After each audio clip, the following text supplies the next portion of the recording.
హి ఓం నమః శివాయ ఓం నమః శివాయ ఓం శ్రీ భద్రకాళీ సమేత వీరభద్రస్వామిని నమో నమః మాతృ పితృభ్యో నమః ఆచార్య అతిథిభ్యో నమః శ్రీమాత లలితా త్రిపుర సుందరయే నమో నమః।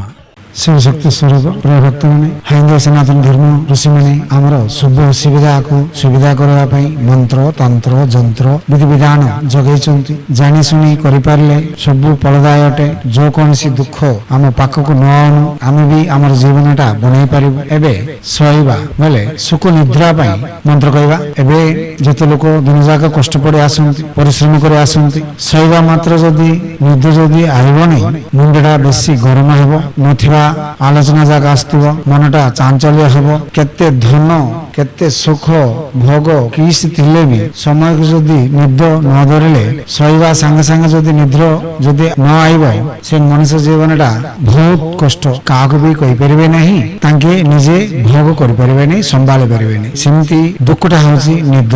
से निद आइबा पई आनंदमय जीवन कटाइबा पई जीवन रे जते यंत्रपाति थाओ जते धन थाओ कौन थाओ भोग भितरे संभोग होची सबुटार भोग सुख भितरे निदटा होची सबुटार सुख। निद्र बिना सुख नाही संभोग बिना भोग नाही बोली शास्त्र कहूची। ए दीटा भगवान देचंती भगवान को प्रसादित से ताटू हेबा भोग सुख मनुष्य जाति बनै परिबे नाही। सेमितिरा होची निद। से निद आमे जदि पाइबाचे बोले हमको जदि समय रे जदि निद न धरिले जो कौन सी गुटे बहिटा धर्म चिंता थिबा बहिटा पढ़िबा धर्म विचार करिबा धर्म चिंता थिबा पुराण पाठ करिबा भागवत इत्यादि टिके टिके पढ़िया संगे निद आइब। जदि ना 1 ରୁ 100 पर्यंत संख्या गणिबा ता द्वारा निद आइब।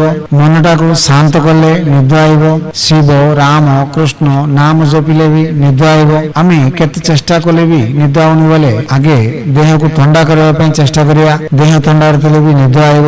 जदि ना सेते बेले हम कोन करिया बाध्य है कि मंत्र जप करिया। एटा होची योगिनी मंत्र। ए मंत्र द्वारा आमे निद करि पारू। आमे सकाळ संध्यार तो आमे भगवान हमर इष्ट देवी को इष्ट महाप्रभु को पूजा करोछु। सेति जगो जो कौन सी चिंता न थाउनु प्रत्यक्ष रे मंत्रटा केवल खट ऊपर थाई शांत मन रे 108 थर जपिले बाध्य रे निद आइब। प्रसंग जाक सुनंतु जानी सुनी जप ध्यान करी हमर जीवन को सुख शांत आनंद आनिबा पई निर्माण आम हातरे करियो बोली आशा करी एबे निद आइबा पई श्री योगिनी मंत्र। शुद्धे शुद्धे महाजोगिनी महानिद्रे स्वाहा। मंत्र अर्थरे शुद्धे शुद्धे महाजोगिनी महानिद्रे स्वाहा। मंत्र अर्थरे शुद्धे शुद्धे महाजोगिनी महानिद्रे स्वाहा।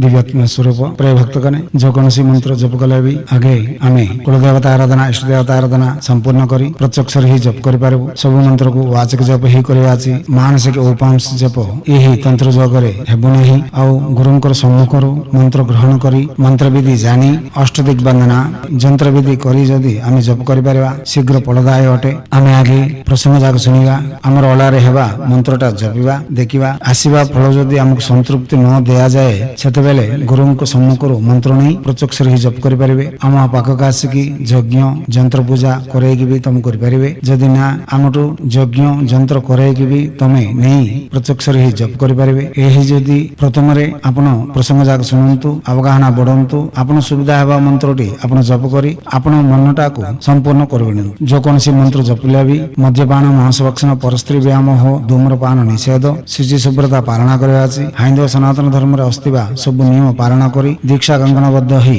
आपण जदि 22 दिन को 8 माला जदि जपिबे बाज्यर फल पाई परिबे। फल जदि असुविधा हैला हम संगे साक्षात करंतु जदि ना गुरु मन को साक्षात करी जानी सुनी जप ध्यान करी आपण मनटा संपूर्ण करिना पई आपण हातरे हेबा सचेष्टा करंतु। हिंदू सनातन धर्म ऋषि माने हमको जगैथिबा विद्या विनियोग करबाटारे भारतीय संस्कृति संप्रदाय रक्षा करबाटारे आगामी ही हमर संस्कृति रे आस्तिबा पर्व पर्वाणी आचरण विधि रे थिबा मर्म रहस्यटी आमे आगे ग्रहण करी तार सुविधा आमे पाई से सुंदरमय आनंदमय जीवन को आमे दुनिया को प्रचार करबाटारे आगामी हेबे बोली आशा करी सब बेले तुम सेवारे रत्नश्री हिंदू सेवा समाज आचार्य भीम सिंह राय कुमार और आप निखिलानंद सागर महाराज।